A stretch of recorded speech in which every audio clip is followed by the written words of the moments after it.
Assalamualaikum warahmatullahi wabarakatuh. Nama saya Erlina dengan NIM 220023 dari RA2 Manajemen. Saya di sini akan mereview materi dari mata kuliah Etika dan Tanggung Jawab Sosial dengan dosen pengampu Bapak Asif Raffiuddin SEM.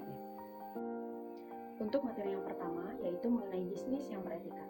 Etika bisnis merupakan cara untuk melakukan kegiatan bisnis, mencakup seluruh aspek yang berkaitan dengan individu, perusahaan, dan juga masyarakat.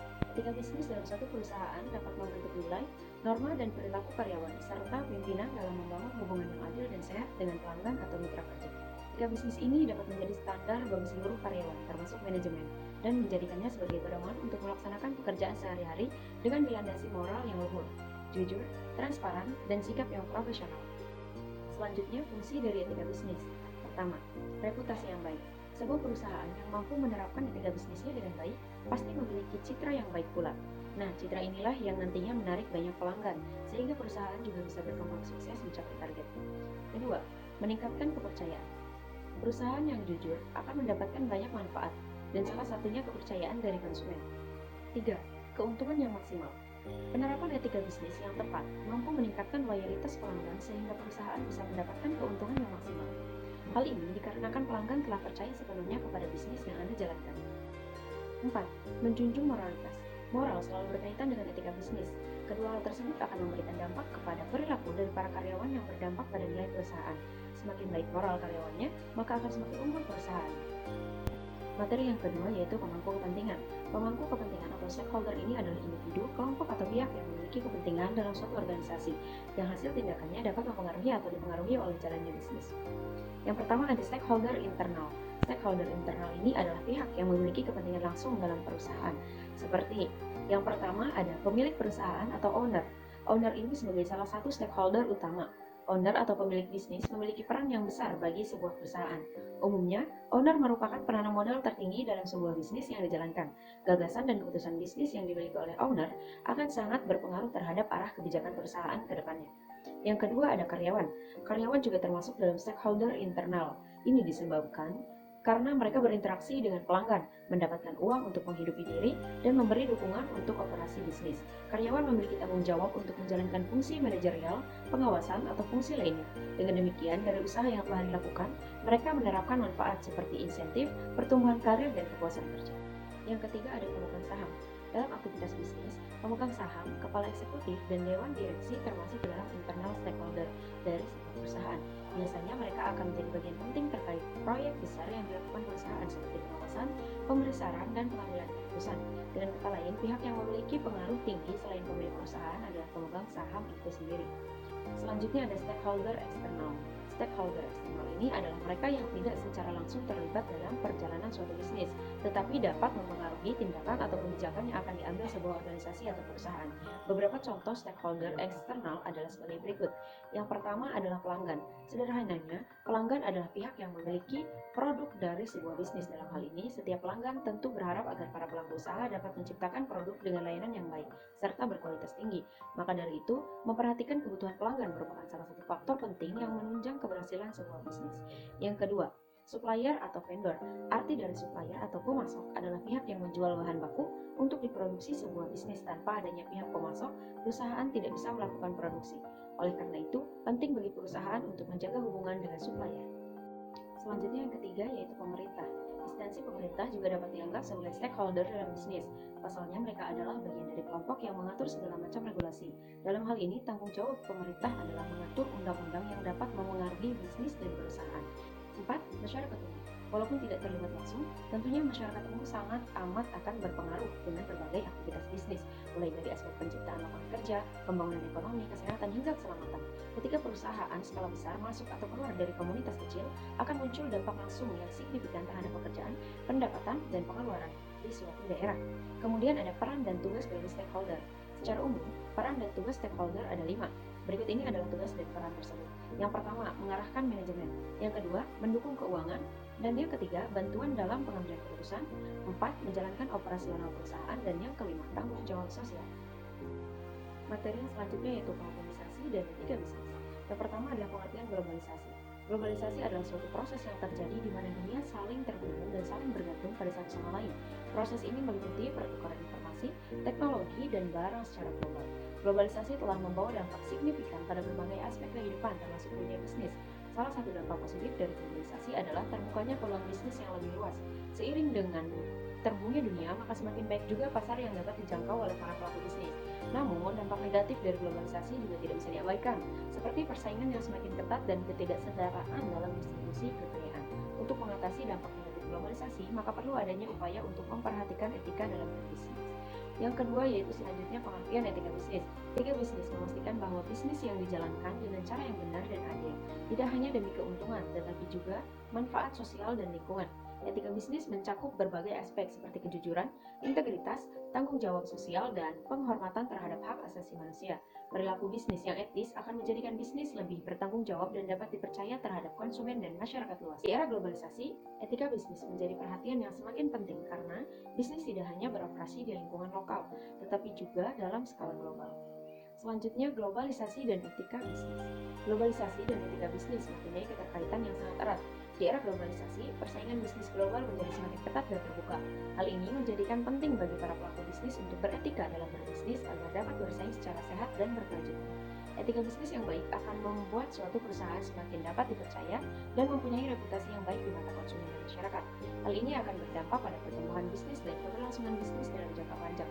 Selain itu, etika bisnis juga penting untuk menjaga hubungan antar negara di era globalisasi. Dalam bisnis internasional, perbedaan budaya dan nilai dapat menjadi kendala dalam menjalankan bisnis. Etika bisnis yang baik akan membantu para pelaku bisnis memahami nilai-nilai dan budaya negara tempat mereka beroperasi. Selanjutnya yang keempat yaitu penerapan etika bisnis di era globalisasi. Untuk menerapkan etika bisnis di era globalisasi ini, maka perlu adanya kesadaran dari para pelaku bisnis untuk berkomitmen pada praktik bisnis yang etis. Berikut beberapa hal yang dapat dilakukan untuk menerapkan etika bisnis di era globalisasi. 1. Memahami keberagaman budaya dan nilai. Yang kedua, menjaga integritas dan kejujuran. Yang ketiga, garis tanggung jawab sosial. Selanjutnya adalah materi teori-teori etika bisnis. Yang pertama ada teori teleologi. Istilah teleologi berasal dari bahasa Yunani yaitu telos yang berarti tujuan. Teori ini menyatakan bahwa baik atau buruknya suatu perbuatan itu tergantung pada tujuan yang dicapainya. Suatu perbuatan yang memang bermaksud baik tetapi tidak menghasilkan sesuatu yang bermakna. Yang kedua, teori egoisme etis. Egoisme etis bisa diartikan sebagai suatu pandangan bahwa seseorang harus mengejar kepentingan diri mereka sendiri. Pokok-pokok pandangan egoisme etis yang pertama, egoisme etis tidak mengatakan bahwa orang harus membela kepentingan sendiri maupun kepentingan orang lain. Yang kedua, egoisme etis hanya berkeyakinan satu-satunya tugas adalah untuk membela kepentingan diri. Ketiga, egoisme etis tidak mengatakan bahwa kita harus menghindari tindakan menolong. Teori yang ketiga yaitu teori deontologi. Teori ini menjadi dasar baik dan buruknya suatu perilaku itu adalah kewajiban.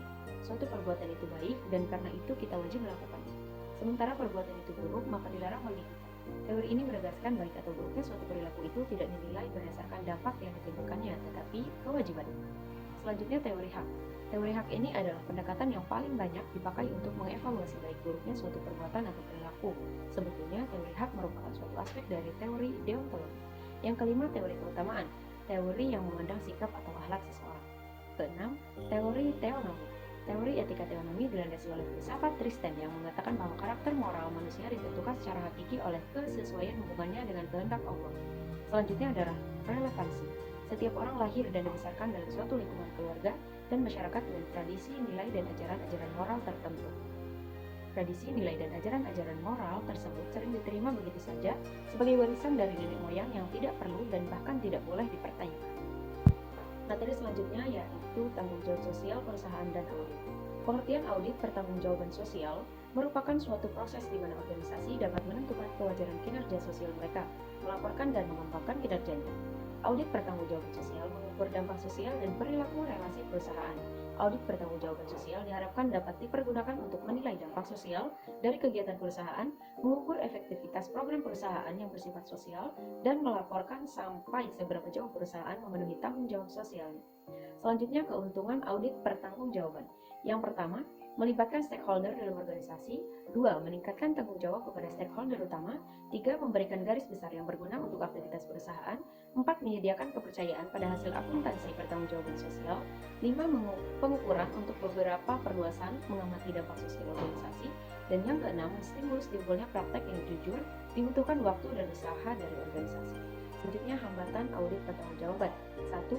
Biaya untuk mendanai sumber daya luar. 2. Belum ada standar yang mengatur audit pertanggungjawaban sosial. 3. Harus memperoleh opini dari non-stakeholder yang mungkin calon non-stakeholder potensial. Yang keempat, proses audit pertanggungjawaban sosial merupakan proses yang complicated dan membingungkan. 5. Tidak ada standar kualifikasi untuk auditor pertanggungjawaban sosial. Selanjutnya, langkah-langkah yang dilakukan dalam proses audit. Yang pertama, menyiapkan dokumen. Kedua, merencanakan proses audit. Ketiga, mengatur rapat terbuka sebelum proses audit dimulai. Keempat, mulai melakukan proses audit usai rapat terbuka. Kelima, menyiapkan laporan untuk audit. Dan yang terakhir, menyampaikan tanggapan klien saat rapat tertutup. Selanjutnya, materi tentang hak dan kewajiban pemilik usaha. Pengertian pemilik usaha atau pelaku usaha adalah sebagaimana diatur dalam pasal 1 ayat 3 Undang-Undang Nomor 8 Tahun 1999 tentang perlindungan konsumen adalah setiap orang perseorangan atau badan usaha, baik yang berbentuk badan hukum maupun bukan badan hukum yang didirikan dan berkedudukan atau melakukan kegiatan dalam wilayah hukum negara Republik Indonesia, baik sendiri maupun bersama-sama melalui perjanjian penyelenggaraan kegiatan usaha dalam berbagai bidang ekonomi. Selanjutnya, hak dan kewajiban pelaku usaha. Pelaku usaha dalam menjalankan usahanya mempunyai hak dan kewajiban yang ditetapkan dalam ketentuan peraturan perundang-undangan Pasal 6 Undang-Undang Nomor 8 Tahun 1999 tentang perlindungan konsumen. Disebutkan bahwa yang menjadi hak pelaku usaha adalah 1. Hak untuk menerima pembayaran yang sesuai dengan kesepakatan mengenai kondisi dan nilai tukar barang atau jasa yang diperdagangkan. 2. Hak untuk mendapat perlindungan hukum dari tindakan konsumen yang beriktikat tidak baik. 3. Hak untuk menentukan pembelaan diri sepatutnya di dalam penyelesaian hukum sengketa konsumen. 4. Hak untuk mendapat perlindungan hukum dari tindakan konsumen yang beriktikat tidak baik. 5. Hak untuk melakukan pembelaan diri sepatutnya di dalam penyelesaian hukum sengketa konsumen. Keenam, hak untuk rehabilitasi nama baik apabila terbukti secara hukum bahwa kerugian konsumen tidak diakibatkan oleh barang atau jasa yang diperdagangkan. 7. Hak-hak yang diatur dalam ketentuan peraturan perundang-undangan lain. Kemudian, kewajiban dari pelaku usaha disebutkan dalam Pasal 7 Undang-Undang Nomor 8 Tahun 1999 tentang perlindungan konsumen, yaitu 1. Beriktikat baik dalam melakukan kegiatan usahanya. 2. Memberikan informasi yang benar, jelas dan jujur mengenai kondisi dan jaminan barang atau jasa, serta memberi penjelasan penggunaan, perbaikan dan pemeliharaan. 3. Memperlakukan atau melayani konsumen secara benar dan jujur serta tidak diskriminatif. 4. Menjamin mutu barang atau jasa yang diproduksi atau diperdagangkan berdasarkan ketentuan standar mutu barang dan jasa yang berlaku. Selanjutnya, karakteristik pemberdayaan karyawan. Terdapat 4 karakteristik umum yang dimiliki karyawan dalam proses pemberdayaan. Yang pertama, yaitu sense of meaning. Meaning merupakan nilai tujuan pekerjaan dilihat dari hubungannya pada idealisme atau standar individu. Selanjutnya yang kedua, sense of competence. Kompetensi merupakan kepercayaan individu akan kemampuan mereka dalam melakukan aktivitas mereka dengan menggunakan keahlian yang mereka miliki. Yang ketiga, sense of self-determination. Bila kompetensi merupakan keahlian dalam berperilaku, maka self-determination merupakan suatu perasaan memiliki sesuatu pilihan dalam membuat pilihan dan melakukan suatu pekerjaan. Yang kelima, sense of impact. Impact atau dampak merupakan derajat di mana seseorang dapat mempengaruhi hasil pekerjaan, baik strategis, administratif, maupun operasional. Mungkin itu saja yang dapat saya sampaikan, kurang lebihnya saya mohon maaf. Wassalamualaikum warahmatullahi wabarakatuh.